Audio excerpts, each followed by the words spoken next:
Assalamualaikum.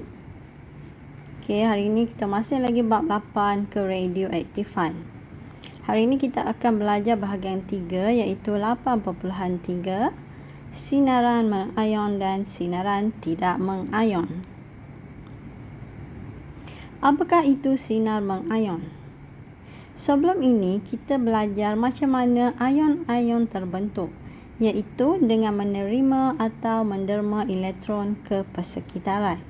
Jadi sinaran mengayon terjadi apabila suatu sinaran radioaktif melintasi udara dan menghasilkan ayon positif dan juga ayon negatif.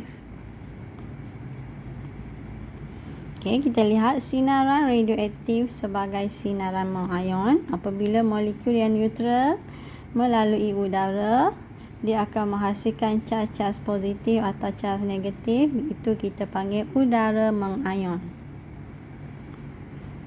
Selain itu juga terdapat sinaran tidak mengayon. Okey, kita lihat contoh. Ini adalah sinaran mengayon dan juga sinaran tidak mengayon dalam spektrum elektromagnet. Okey, kita tengok ada gelombang frekuensi yang sangat rendah, radio, gelombang infrared, gelombang mikro, cahaya nampak, itu masuk dalam sinaran tidak mengayon. Okey, contoh sinaran mengayon, sinar X dan juga sinar gamma. Seterusnya, jenis sinaran mengayon. Okey, terdapat 3 jenis sinar mengayon yang akan kita belajar iaitu sinar alfa, sinar beta dan juga sinar gamma. Okey, sifat semula jadi bagi sinar alfa adalah helium, bercas positif, kuasa pengayonan tinggi, kuasa penembusan rendah.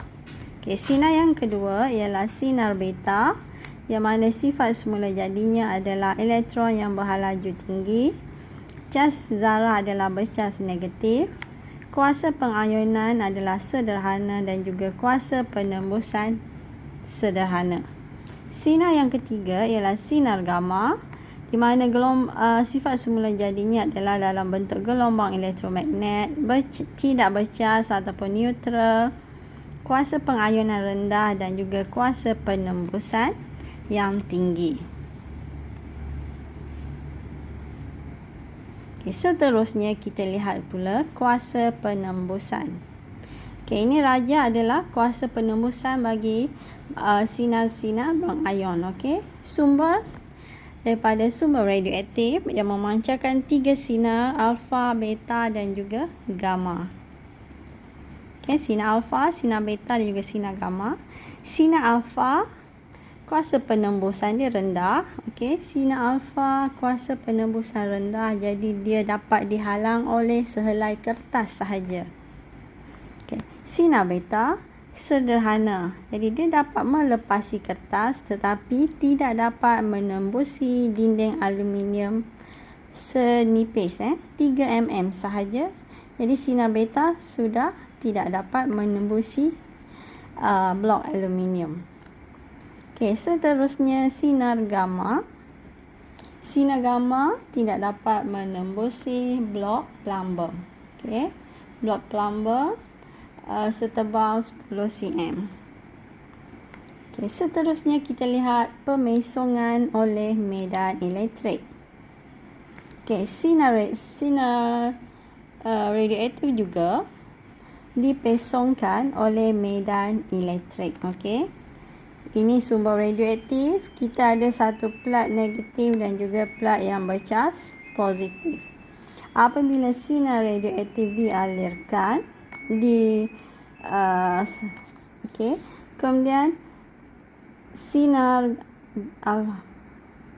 alfa akan tertarik ke plat negatif. Sebab apa? Sebab dia adalah bercas positif. So, cas yang berlainan saling tertarik. Okey, positif. Kemudian sinar beta dia bercas negatif. Jadi dia tertarik ke plat positif. Kemudian sinar gamma tidak bercas ataupun neutral, jadi dia bergerak terus, okey, tidak tertarik ataupun tidak terpesong ke arah plat positif ataupun plat negatif. Seterusnya, pemesongan oleh medan magnet.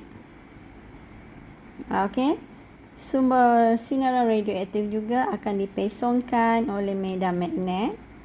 Okey, bila kita ada dua kutub utara dan selatan, maka sinar alfa akan bergerak ke atas.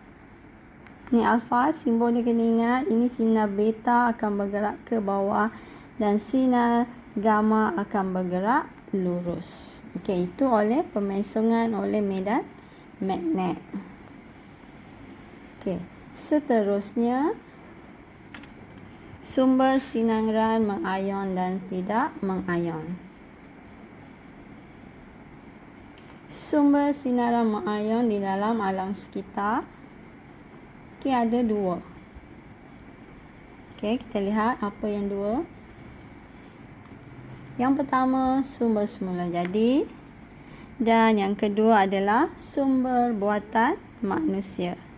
Okey, sumber semula jadi ialah sinaran kosmik dan juga sinaran latar belakang. Okey, itu contoh sumber semula jadi.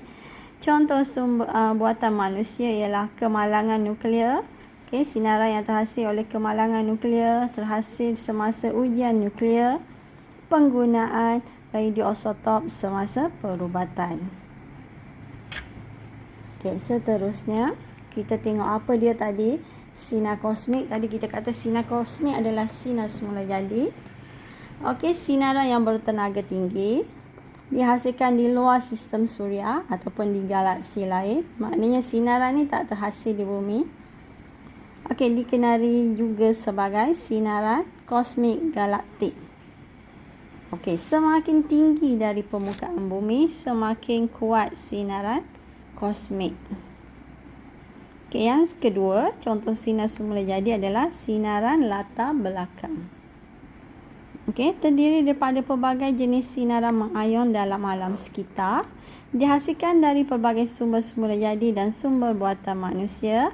Contoh sinar latar belakang ialah sinaran kosmik, keradioaktifan persekitaran daripada bahan radioaktif semula jadi, sisa radioaktif daripada kemalangan nuklear dan ujian nuklear, dan juga radioisotop daripada kegunaan perubatan.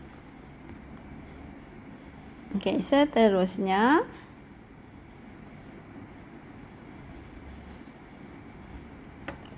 unit pengukuran dos sinaran latar belakang. Okey, sinaran mengayon yang diserap ke dalam badan manusia akan merosakkan sel badan. So, kesan biologi daripada sinaran mengayon terhadap badan manusia diukur dalam kuantiti yang dikenali sebagai dos. Unit pengukuran sinar latar belakang adalah microsievert per jam. Microsievert per jam, itu simbol dia. Okey, dia punya unit. Okey, 1 dos SV sama dengan 1 joule tenaga sinaran mengayon yang diserap oleh 1 kilogram tisu hidup.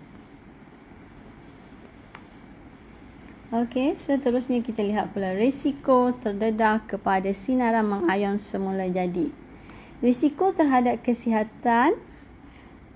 Okey, risiko kesihatan terhadap penyerapan sinaran mengayon oleh badan manusia dipengaruhi oleh dos sinaran mengayon yang diterima.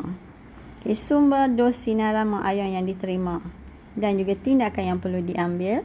Kalau sinaran latar belakang, gunakan alat perlindungan yang sesuai seperti kaca mata yang dipasang dengan filem anti ultra ungu, payung anti ultra ungu dan sebagainya. Okey, mengambil gambar foto sinar X, okey, X-ray. Pengambilan gambar foto X-ray dibuat mengikut preskripsi doktor. Kita tak boleh buat banyak kali ikut preskripsi doktor. Dan seterusnya, makanan yang dicemari oleh bahan radioaktif. Okey, kita tidak digalakkan makan makanan yang dihasilkan dari kawasan yang dicemari oleh bahan radioaktif. Seterusnya, sinaran kosmik waktu bekerja seorang juruterbang dihadkan untuk tempoh satu masa tertentu kerana terdedah kepada sinaran kosmik. Tadi saya ada sebut, semakin tinggi daripada bumi, sinaran kosmik semakin besar. Okey, yang seterusnya sumber dosiar ion juga daripada televisyen.